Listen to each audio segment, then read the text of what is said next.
and girls, welcome back to Watch the Time. Thanks for coming back to see me. Today I'm really pleased to be able to bring you another Pagani design. You're going to be, oh, Pagani design. It's a PD-1708. This is a homage of a watch that from a brand that I really like, to be honest. My father-in-law's got a couple of watches from this particular brand and they make some exceptional watches. Obviously this is going to be nothing close to it really. I'm going to manage your expectations. There's a reason there's generally such a big difference in price. You're not getting really anything the same really. What you are going to get though for the price is a well-spec'd watch, good movement, like I said, all the good bits and pieces.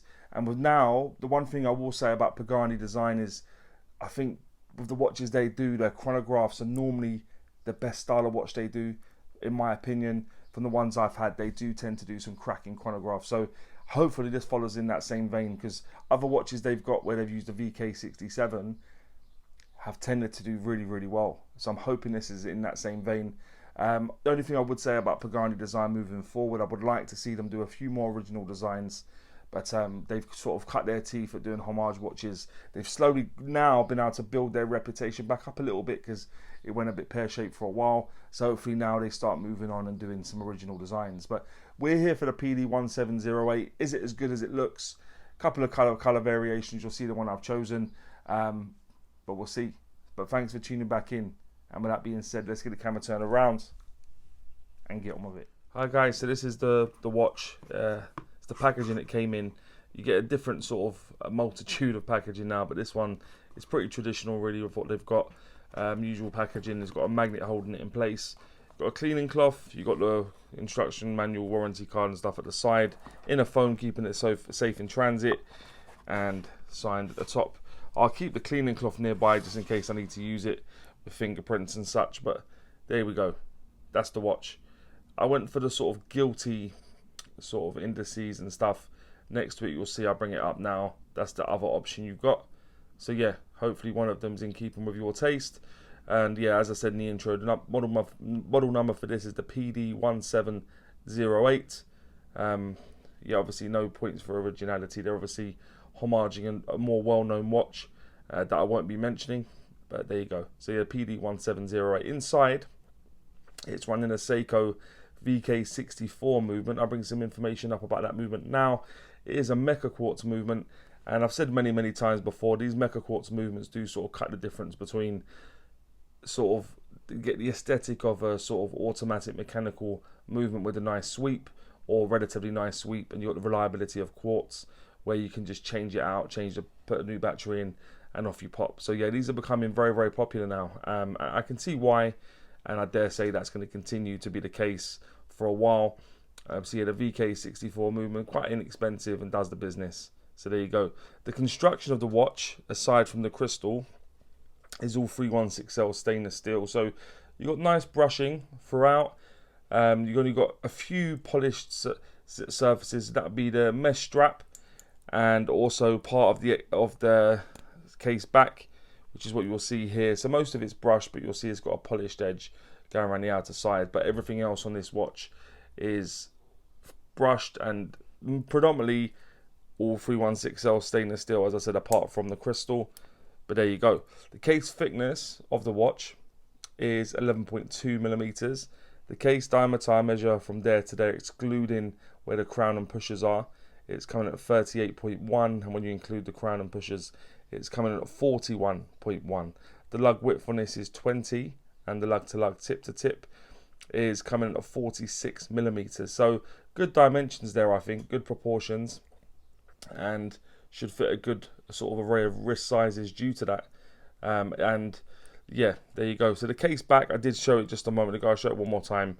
It has got just some information on there, outlining the model number and stuff. It's got Pagani Design Sports, one set PD-1708 stainless steel and water resistance and stuff. But we'll go through in a moment. So yeah, screwed down to make it easy when you want to change the battery when the time does come. The bezel is a fixed brush bezel, as you have seen just a moment ago, and the crown is situated at the 3 o'clock position. It's a screw down crown, and the pushers at 2 and 4. As you'll see, slightly different finishing on there. It looks like some sort of sand blast or bee blast finished in comparison to the rest of the case. But there we are. That's the strap is a mesh strap, Finished nicely actually, does feel nice and comfortable, no sharp edges on there, polished throughout, and it comes down to the clasp, which I've shown you a moment, also signed.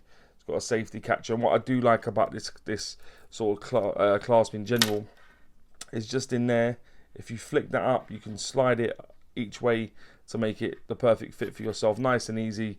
You don't need a vast array of tools to be able to do that either, so that makes it nice and simple when the time comes to do that. So there you go. So that's the clasp. The crystal covering the dial is a sapphire crystal. As you can see, it could do with a bit of AR coating. I don't know if it's got any on there. If it has, they've used it very sparingly, should we say. So yeah, but sapphire crystal. The water resistance you would have made out just a moment ago on the back is 100 meters. So that would give you 10 atmospheres of water resistance. But do bear in mind, guys, I don't know of any watches really that are certified on AliExpress. I know Chronos have done some bits and pieces, but generally, no, they're not going to be certified. So do take that with a pinch of salt. But with the crystal being seated as it is, the crown being a screw-down crown, and the case back being screwed down also, it should be okay to get wet or take swimming, but don't press the pushers when you're doing so. That would just be my advice. The weight will appear in the top right. It's just above 102 grams, so a reasonable amount of heft, and because obviously mesh straps do tend to weigh a bit less than a full sort of stainless steel bracelet, so that's also going to contribute to that. But there we go, guys. That's those proportions. Let me just give it another quick wipe. 1 second, guys. Okay, and then that will take me on. So let's have a look at the dial then quickly, guys. I'll tilt it just a little bit so it doesn't impact too badly. Let me touch the pusher at the 2 o'clock so we can get the chronograph moving around. So what you've got is you've got a minute track going around the outer edge. Inside that, you've got spots indicating every hour as well as numerals from 1 to 12. Inside that, you've got 2 sub-dials, one at the 9, which is the 60-minute count up for the chronograph. So each time you go through 60 seconds, it will count up 1 minute and so on and so forth. The sub-dial at 3 o'clock is just showing off the 24-hour time. So at the moment, it's showing you that it's just gone 20 past 8 in the evening.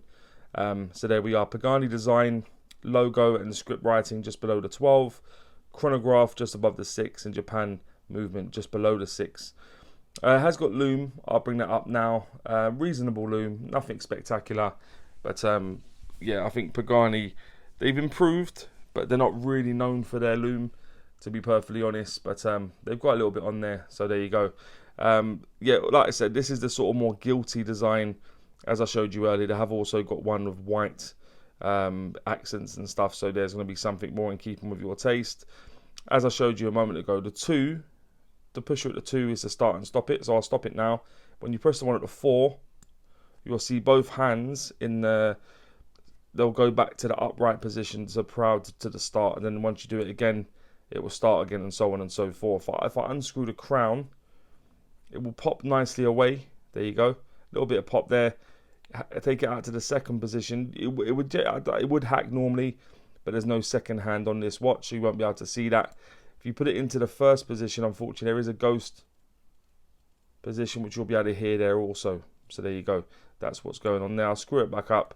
But there we are, guys. The dials, nothing's been applied. It's all just printed onto the dial, and because of that, it does miss a little something in terms of the sort of texture and stuff you would get from sort of different elements on there. So that's just the way it is. But let me just pop it on the wrist quickly, give you an idea of what it looks like on my wrist. Okay, guys, so this is what it looks like on my wrist. You'd have also seen it at the start during the intro, but a very good size, fits nicely, as I say, and with the fact that you can adjust the clasp so easily, it does make it very easy to sort of change it and make it bigger or smaller depending if it's quite warm and stuff. But there you go, that's the watch. Okay, guys, so now that will take me on to what I think is pants and pucker about the watch. If you've ever watched before, you know I always start with pants. I like to go on a high with pucker. So what I think is pants is the dial. I did mention before, it's very much in keeping with the watch. It's homaging, but I'd like there to have been a little bit more, maybe some applied elements. At the moment, it just looks very, very plain because of it. It's not much going on there because nothing's been applied. It's all just printed on. So yeah, it looks a bit sort of toy-like, if you like, if that makes sense. So yeah, the dial, lack of AR coating, as you can see just from me trying to show you the dial.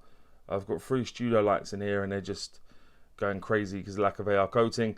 The ghost position, I had to mention it. It is one of those things that bother me, especially when there's loads of movements that have not got a date that they could have used.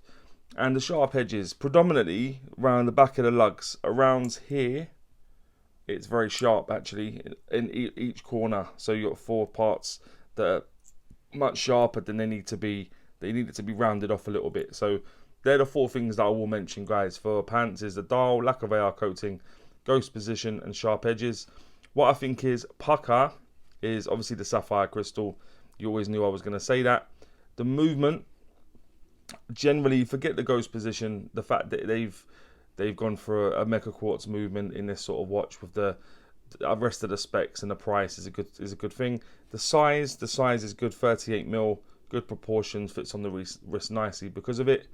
The bracelet, extremely comfortable. I've had other mesh straps like this that are a little bit unfinished. They could be sharp in places, but this isn't the case with the bracelet, even if it is on the back of the lugs. And finally, the price. Yeah, I think £70. You'll probably be able to pick this up in sales as well. I think once again they've performed admirably with their chronographs. I think that's where sort of Pagani do tend to shine a little bit, really. So they're the things I'd say are Pukkas. I'll go with the sapphire crystal, movement, size, bracelet, and the price. And that will take me on to, would I recommend the watch? I would. Not perfect. A couple of things they could do to sort of bring it up a sort of a couple of notches to where it would be very, very good. But I still think it's a good offering and well worth the sort of £70 price tag. So I would recommend it, guys and girls. But please, please, please let me know what you think about this watch, more importantly. And maybe any other watches you may want to see on the channel. And as always say, don't forget to like and subscribe. And always watch your time. Take care, guys. All the very best.